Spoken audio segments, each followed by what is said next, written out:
Guess what we have? Today we are going to do this head.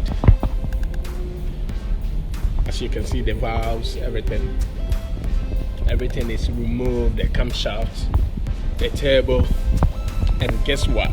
It's a police car.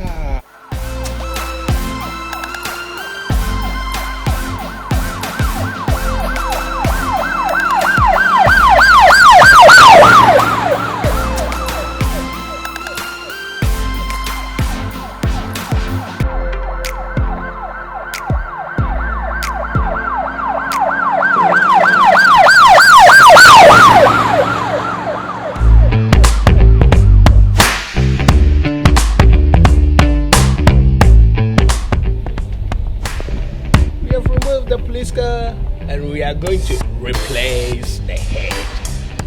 There is a timing chain in the middle